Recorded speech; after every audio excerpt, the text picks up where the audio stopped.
வழக்கமாக இந்த கேப்டனுக்கு பவர் மட்டும் தான் கொடுப்பாங்க. இங்கே சொகுசு பங்களாவே கொடுத்துருக்காங்களே. இதோடு சேர்த்து என்னென்ன வரப்போகுதுன்னு தெரியலையே. ஒன்னொன்னா பார்ப்போம். அங்கே ஒரு வீடு சாதாரணமாக இருக்குது. வீட்டோட தலைக்கு ஒரு பங்களா, சூப்பர் டீலக்ஸ். இது ஹாலிடேஸ்க்கு வந்த மாதிரியே இருக்குது. என்ன பண்ண போகிறாங்க தெரியலையே. என்ன பண்ண போறானோ? அப்படி ஐயனாரே குலதெய்வமே, உன் பிள்ளைய கூடயே இருக்கு அப்பா துப்ப. தங்கத்தில் இளைச்சா மாதிரி இருக்கே, எல்லாமே மின்னுதே. இந்த சின்ன வயசில் ஒரு கதைலாம் கேட்டுப்போங்க, தொட்டதெல்லாம் பொண்ணாகணும். அந்த மாதிரி இருக்கு இந்த வீடு. வாவ் வாவ், இங்கே பாருங்களேன். பாம்பு தங்கத்தில் மின்னுது. பாபு ஸ்னேக் பாபு. இந்த வீடு நிறைய ஆச்சரியப்படுத்துது, நிறைய கேள்வி எழுப்புது. இந்த வீடு என்னமோ பண்ண போகுது. பார்க்க தான் புரியும், போக தான் தெரியும். போக போக தெரியும், இந்த பூவின் வாசம் புரியும். என்னடி இது? இவர் பார்க்கறதுக்கு சின்ன வயசுல எனக்கு ஒரு அண்ணனை தெரியும், முன்சாமி அண்ணன். அவரை மாதிரியே இருக்காரு. நீ ஊர்த்தமா, உன் நல்ல மனசுக்கு நீ தான் ஜெயிப்ப. அங்கே ஒரு அக்கா இருக்காங்களே, இந்த அக்காவுக்கு என்ன பேர் வைக்கிறது தெரியலையே. என்னென்ன பேர் வைக்க சொன்ன?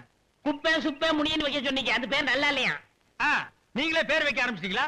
ஆமா, காதல் நுழையிற மாதிரி ஒரு பேர் சொல்லு சொன்னாங்க, நான் குச்சின்னு வச்சுட்டேன். ஏன் கடப்பாரின்னு சொல்ல வேண்டியதானே? அது காதல் நுழையாத. கன்ஃபெஷன் ரூம்ல நடக்கலாம் கேட்க போற இவங்க மேரி அக்கா. எப்படி?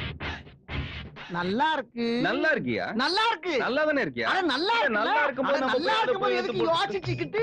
கன்ஃபெஷன் ரூம் நடக்கிறதுல இந்த அக்கா தான் ஒட்டு கேட்க போறாங்கன்னு நினைக்கிறேன். உள்ள போய் ரூம் பார்த்துட்டு வந்துடும். கண்டஸ்டன்ட்லாம் உண்மையை சொல்லக்கூடிய ரூம்.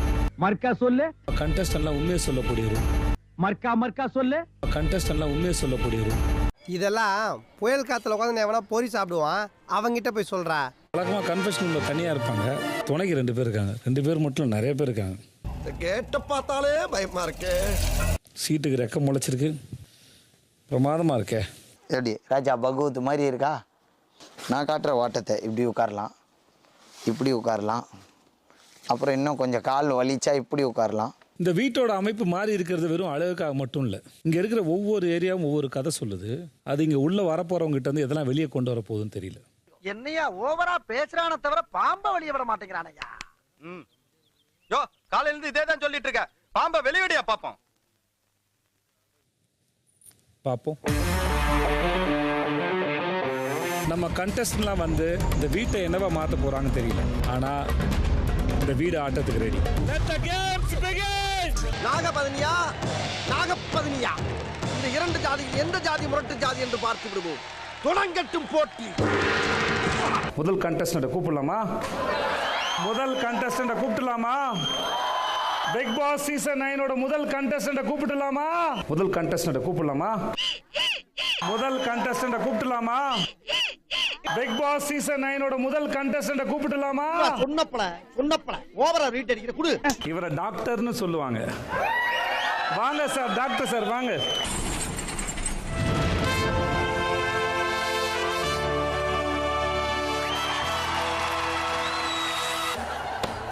என்ன என்ன எழவி அது? பிக் பாஸ் சீசன் 9 முதல் கண்டஸ்டன்ட். முதல்ல உங்களுக்கு என்னுடைய வாழ்த்துக்கள்.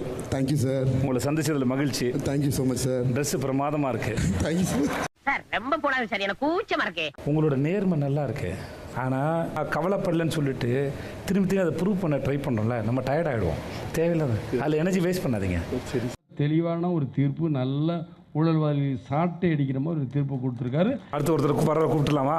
உங்கள் எல்லாருக்கும் நல்லா தெரியுமா யாருன்னு? இப்போ உங்க எல்லாருக்கும் நல்லா தெரியும்னு சொன்னேன். தெரியும்னு சொல்ல வேண்டியதானே? தெரியுமா யாரு? என்னவா இருக்கும்? எனக்கு என்னடா தெரியும், கேளுடா. வாங்க சார்.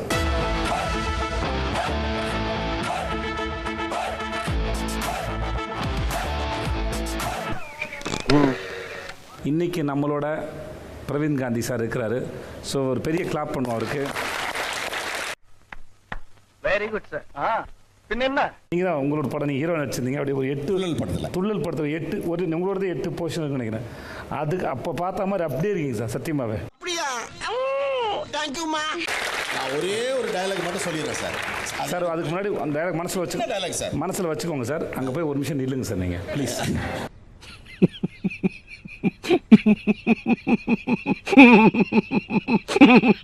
இதில் நீங்கள் எதை தேர்ந்தெடுக்க போகிறீங்களோ அதை வச்சு உங்களுடைய ஆட்டம் ஆரம்பிக்குது சார். எந்த தேர்ந்தெடுக்கிறீங்க யோசிச்சு முடிவு எடுங்க சார். நீங்கள் ஒன்றும் இல்லை சார், இதான் சார். ஓகே, எடுத்துருங்க சார் கையில். அவ்வளோதான் சார். இனி நான் போற பாதை சிங்கப்பாதை. கொஞ்சமே ஒவ்வொரு சனிக்கிழமையும் ஒன்று இருக்குது நம்ம எல்லாருக்கும். எனக்கும் இருக்கும். என்ன அம்பிட்டு பண்ணி கிருன்னு இருக்காங்க. நம்மகிட்ட பெருசா எதிர்பார்க்கறாங்களோ. சமாளிப்போம். முன்னாடி வேறு யாராவது பாலிடிக்ஸ் பண்ணாங்கன்னா உங்களுக்கு எப்படி? இப்போ நீங்கள் விளையாட போகிறீங்க, 2-3 பேர் செட்டு சேர்ந்துக்கிறாங்க, இல்லை ஒரு பாலிடிக்ஸ் பண்ணுறாங்கன்னா எப்படி ரியாக்ட் பண்ணுவீங்க? நீங்கள் எப்படி எடுத்துப்பீங்க? நீங்கள் அதை கண்டிப்பாக ஹார்ட் ஒர்க் இருந்தால் எந்த பாலிடிக்ஸாக இருந்தாலும் நம்ம ஜெயிச்சிடலாம். All the best. Thanks, welcome.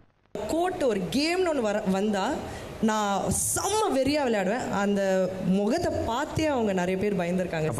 பார்த்தாலே தெரிகிறது. தெரிகிறதா?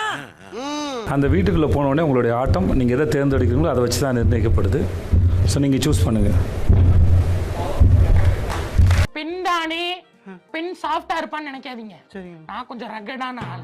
சாரி மேம், பேர் மறந்துட்டேன். கெமி சார். கெமி, சூப்பராக விளையாடுங்க. உங்களுக்கு என்னுடைய வாழ்த்துக்கள். எந்த பாலிடிக்ஸ்னாலும் அடித்து உடச்சு நொறுக்குங்க. கண்டிப்பாக okay, all the best. Thank you. நீ போப்பா, நான் வர்றேன். என்னடா சாணிக்கு நீ வச்சிட்டியா? இந்த மாதிரி சேலஞ்சு சபதம்லாம் விட்டு போறப்ப இப்படி லூஸ் மோஷன்ல போனா பயப்படுவாங்க. இந்த பிக் பாஸோட இந்த ஃபேமோ இல்லை இந்த இடமோ உங்களுக்கு எந்த வகையில் உதவி பண்ணும் நீங்கள் நம்புறீங்க? ஏதாவது ஒரு வகையில் 4 டைரக்டர் கண்ணில் என்னை கொண்டு போய் காட்டிடாதா அப்படிங்கிற ஒரு ஆசையில் தான் நான் இங்கே வந்திருக்கேன். வெற்றியுடன் திரும்புகிறேன். உனக்கு பின்னால தெரியும் வருவியா வரமாட்டியான்னு. இல்லை, நீங்கள் உங்களுக்கு எது பிடிக்குதோ அதை தேர்ந்தெடுங்க. அதுதான் உங்களுடைய முதல் ஆட்டத்தின் ஆரம்பம். வேண்டாம் ஏட்டையா, ஓவரா ரிஸ்க் எடுத்துட்டு இருக்கீங்க.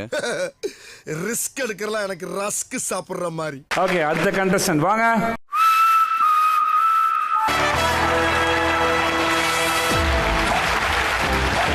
உங்களுக்கு ஏதாவது கேட்டுக்கணுமா? ஏதாவது தெரிஞ்சுக்கணுமா?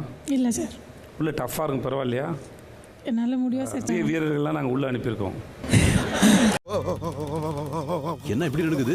காக்கா வலிப்பா? ஏன் காக்கா வலிப்பில்லப்பா, பயத்துல நடக்குதுப்பா. நீங்க பயந்து நான் பார்த்ததே இல்லையே. அதெல்லாம் நிறைய பயப்படுவேன். வெளியே தெரியாம சாமத்தியமா என்ன பண்ணாலும் உங்களுக்கு தெரியல. எல்லாரும் சண்டைக்கு ரெடியாக இருக்காங்க. நானும் ரெடியாக இருக்கேன். நீங்கள் ரெடியாக இருக்கீங்களா? சண்டை போட ரெடியாக இருக்கீங்களா? ஆமாம் சார். தைரியமாக இருக்கீங்களா? தைரியமாக இருக்கேன் சார். அந்த தைரியத்தோட நேராக போங்க.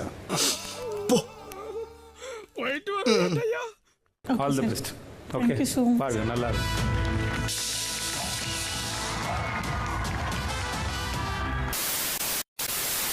இப்ப கடைசில சப்ஸ்கிரைபர் யோகா. லெஃப்ட் காலை தூக்கு. லெஃப்ட் காலை தூக்கணுமா? அப்படியே ரைட் காலையும் சேர்த்து தூக்கு. ரைட் எப்படி தூக்குறது? தூக்கணும். அதான் சப்ஸ்கிரைபர் யோகா. ரொம்ப கஷ்டமா இருக்கு. அப்ப சப்ஸ்கிரைப் பண்ணு.